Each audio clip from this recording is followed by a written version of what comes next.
ہم سب کو حضرت محمد مصطفیٰ صلی اللہ علیہ وسلم آپ کی امت میں سے پیدا فرمایا۔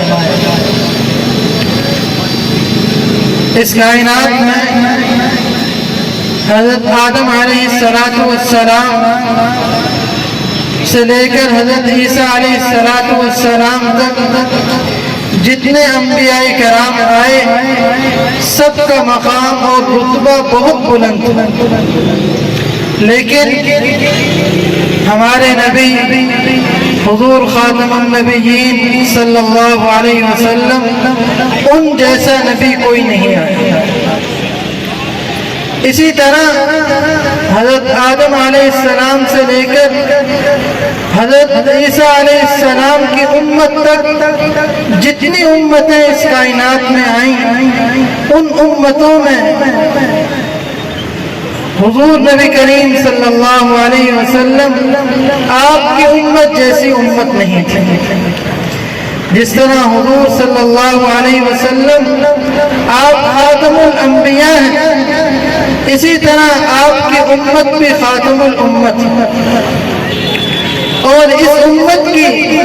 جہاں اور بہت ساری خصوصیات ہیں اور اعزاز اور شرف ہے، وہاں پر ایک بڑا شرف یہ ہے کہ اس امت نے اپنے نبی حضرت محمد مصطفیٰ صلی اللہ علیہ وسلم آپ کے ساتھ جو سچی عقیدت اور جو سچی وفاداری کا اظہار کیا ہے، یہ وفاداری کا اظہار پہلی امتوں میں نہیں۔ روایات میں آتا ہے کہ جب جنگ بدر کے موقع پر حضور نبی کریم صلی اللہ علیہ وسلم آپ اپنے صحابہ کرام میں تھے اور ایک طرف صحابہ کرام کی تعداد بہت کم اور دوسری طرف کافروں کی تعداد بہت زیادہ، اگرچہ حضور نبی کریم صلی اللہ علیہ وسلم آپ کا توکل اور آپ کا اللہ رب العزت کی ذات پر یقین بہت زیادہ کامل درجے کا تھا، لیکن آپ کے دل میں یہ بات تھی کہ میرے جو صحابی ہیں ان کے حوصلے پست نہ ہوں اور یہ اللہ اور اللہ کے رسول کے لیے سچی عقیدت اور محبت کا اظہار کریں۔ اور نبی علیہ السلام کی خواہش یہ تھی کہ اس سچی عقیدت اور محبت کا اظہار مہاجرین میں سے نہیں انصار میں سے کرتے۔ تو انصار میں سے ایک صحابی آگے بڑھے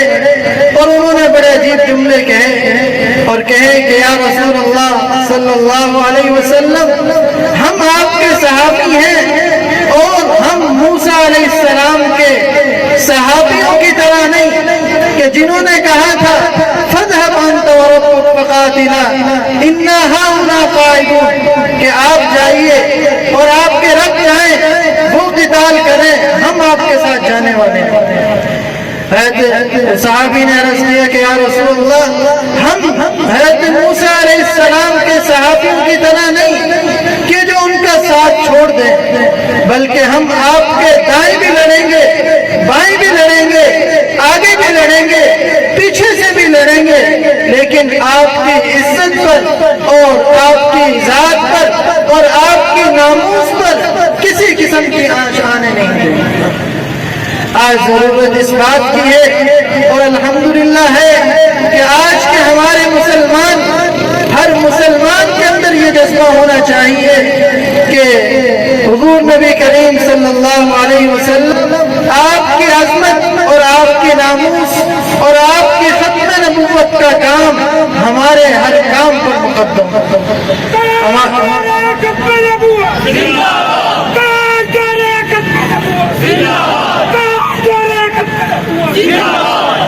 ہمارے والد صاحب دامت برکاتہم العالیہ لاہور ٹاؤن شپ میں بیان کر رہے تو بیان کے بعد ایک بوڑھے آدمی کھڑے ہو گئے، کہنے لگے کہ میں امریکہ میں رہتا تھا، مجھے ایک قادیانی کہنے لگا کہ تم یہ سب بھر کے پیسے لے لو اور قادیانی بن جاؤ، تم یہ سب بھر کے پیسے لے لو اور قادیانی بن جاؤ۔ تو وہ بوڑھے آدمی کہنے لگے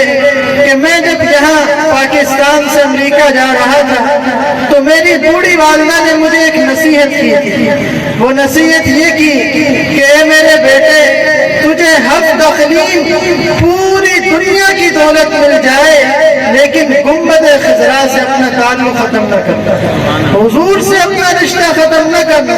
حضور سے رشتہ ختم ہو گیا، بیڑا اس کا غرق ہے، دنیا بھی برباد، آخرت بھی برباد. اللہ تعالیٰ کا بہت بڑا احسان ہے کہ ہر زمانے میں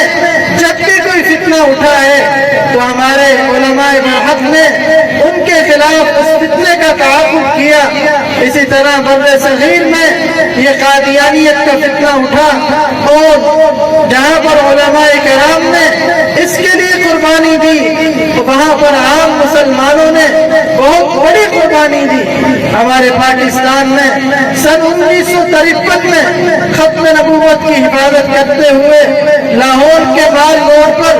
10,000 مسلمان شہید ہوئے. اسی طرح اور مختلف مقامات پر مکمل جو تعداد ہے اس تحریک میں تقریباً 20,000 کے قریب لوگ شہید ہوئے. اللہ تعالیٰ نے ان کی قربانیوں کے صدقے میں بالآخر 1974 7 ستمبر کو پاکستان کی اسمبلی میں یہ قانون پاس کروایا کہ حضور نبی کریم صلی اللہ علیہ وسلم آپ کی ختم نبوت کے منکر اور آپ کے بعد مرزا غلام احمد قادیانی ملعون کو نبی ماننے والا ہر انسان کافر قرار دیا گیا. اللہ تعالی ہمارے ان علماء کرام اور ان شہداء کرام اور جنہوں نے اس تحریک میں جس قسم کا حصہ لیا، اللہ تعالیٰ ان کو ان کی بہترین جزا عطا فرمائے. اور اب ہماری ذمہ داری یہ ہے کہ ہمارے اکابر نے اس قانون کو بنوایا، ہماری ذمہ داری یہ ہے کہ ہم اس قانون کی حفاظت کریں گے. اور حفاظت کا طریقہ یہ ہے کہ ہم اپنے ایمان کو بھی اس فتنے سے بچائیں گے اور اپنی نسلوں کو بھی اس فتنے سے آگاہ کریں گے. اور اسی طرح جو آدمی جس شعبے میں ہے، وہ ڈاکٹر ہے، وہ تاجر ہے یا کسی بھی شعبے میں ہے، ہر ایک اپنے شعبے میں اپنے بھائیوں کو اس فتنے کے بارے میں آگاہ بھی کرے گا اور حضور صلی اللہ علیہ وسلم آپ کی ختم نبوت کا جہاں تک ہو سکے دفاع کرے گا. ہمارے ایک بزرگ فرمانے لگے کہ ختم نبوت کا کام ایسا ہے کہ اگر اس کو کوئی دکھلاوے کے لیے بھی کرے گا تو اللہ تعالیٰ کے ہاں دکھلاوے کے باوجود بھی قبول ہوگا. یہ ایسا مقبول کام ہے. اللہ تعالیٰ سے دعا ہے ہم سب کو عمل کی توفیق عطا فرمائے. آخر دعوانا الحمدللہ.